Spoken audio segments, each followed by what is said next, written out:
Finance. Finance ফিনান্সের প্রথম অধ্যায়ের নাম কি? অর্থায়ন, ব্যবসা অর্থায়ন। অর্থায়ন জিনিসটা কি? অর্থায়ন হলো টাকার ব্যবস্থা, অর্থের ব্যবস্থা। অর্থ মানে তো টাকা, আমাদের জন্য বাংলাদেশের জন্য অর্থ মানে অর্থায়ন মানে অর্থের ব্যবস্থা করা, অর্থের যোগান দেওয়া। অর্থায়নের ভিতরে প্রকারভেদ আছে, শ্রেণীবিভাগ আছে। তার মধ্যে অর্থায়ন আমরা মূলত অর্থায়ন নিয়ে আমরা মূলত করবো ব্যবসা অর্থায়ন। ব্যবসা অর্থায়ন কি? ব্যবসায়ের জন্য প্রয়োজনীয় অর্থ সরবরাহ করা, সংরক্ষণ করা, বা কি কয় প্রয়োজনীয় অর্থ সংগ্রহ করা, এটা হলো ব্যবসা অর্থায়ন। প্রথমে যদি আমরা পারিবারিক অর্থায়ন, পারিবারিক অর্থায়ন কি? তাহলে বলতে পরিবারের জন্য পরিকল্পনা মাফিক আয়ের উৎস নির্ধারণ এবং তার ব্যবহারই হলো পারিবারিক অর্থায়ন। সরকারি অর্থায়ন, সরকারের বার্ষিক আয় ব্যয় নির্বাহের জন্য প্রয়োজনীয় অর্থ হলো সরকারি। আন্তর্জাতিক অর্থায়ন, যে অর্থায়নে আমদানি রপ্তানি খাতসমূহকে নিয়ে হিসাব বিশ্লেষণ করা হয় সেটিকে আন্তর্জাতিক অর্থায়ন। রেমিটেন্স কি? প্রবাসী বাংলাদেশীদের প্রধান পাঠানো অর্থই হলো রেমিটেন্স।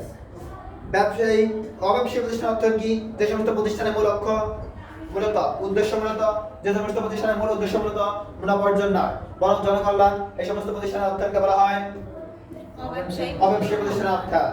তাহলে ব্যবসা অর্থায়ন, ব্যবসা প্রতিষ্ঠান তার তহবিল সংগ্রহ বিনিয়োগের জন্য যে অর্থায়ন প্রক্রিয়া ব্যবহার করে সেটি হলো ব্যবসা অর্থায়নের গুরুত্ব। রাখবেন ব্যবসা অর্থায়নের গুরুত্ব। ব্যবসা অর্থায়নকে মূলত মানুষের শরীরের সাথে তুলনা করলে মানুষের শরীরের রক্ত হলো অর্থায়ন। আমাদের শরীরের জন্য যেমন রক্তের প্রয়োজন, ব্যবসার জন্য তেমন কিসের প্রয়োজন? অর্থায়নের প্রয়োজন। রক্ত ছাড়া যেমন মানুষ চলে না, অর্থ ছাড়া ব্যবসা চলে না।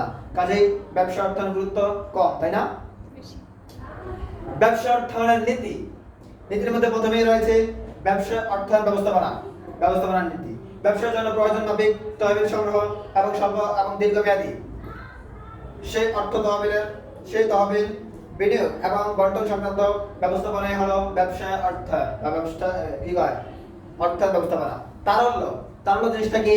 তারল্য হলো কোন সম্পদ সহজে নগদে রূপান্তর করার ক্ষমতাই হলো তারল্য। তারপর তারল্য বলা মুনাফার নীতি।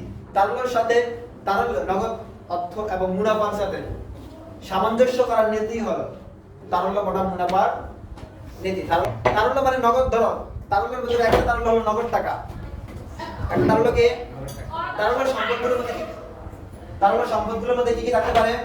নগদ টাকা থাকতে পারে, প্রাপ্য হিসাব থাকতে পারে, আর কি থাকতে পারে? দেনাদার থাকতে পারে, প্রাপ্য বিল থাকতে পারে, ব্যাংক জমা থাকতে পারে। এগুলো হলো তারল্য সম্পদ। তারল্য মানে হলো যে সম্পদগুলোকে দ্রুত সময়ের মধ্যে নগদ অর্থে রূপান্তর করা যায় তাকে বলা হয় তারল্য। তারল্য বনাম মুনাফার নীতি। তারল্যের সাথে মুনাফার সাথে সামঞ্জস্য। দেখো মুনাফা আসে কি থেকে? বিনিয়োগ। মুনাফা আসে বিনিয়োগ থেকে। আর মুনাফা আসে বিনিয়োগ থেকে। আর তারল্য থেকে কি সৃষ্টি হয়? ব্যবসা পরিচালনা কার্য সৃষ্টি হয়। এখন তোমার ব্যবসা পরিচালনার জন্য তারল্য বনাম মুনাফা নীতির প্রয়োজন কেন?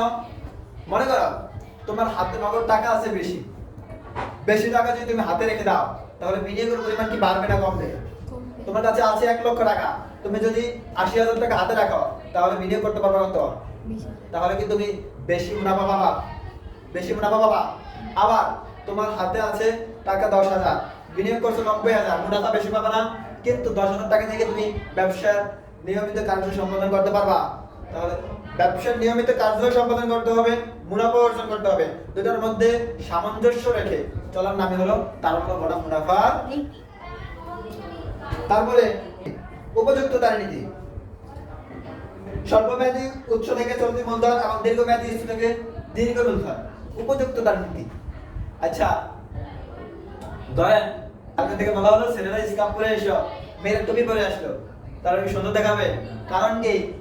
ছেলেরা হিজাবে উপযুক্ত না আর মেয়েরা টুপির যার যেটা তাকে সেটা দেওয়া,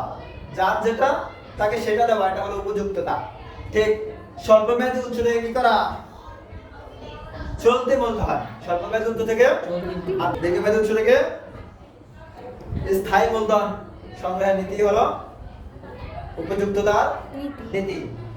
তারপরে ক্রমবিকাশ আছে 1930 সাল থেকে 1980 সাল পর্যন্ত 1990 সাল পর্যন্ত অর্থায়ন ক্রমবিকাশ নিয়ে কথা আছে, তোমরা নিজ দায়িত্ব পড়ে নিবা।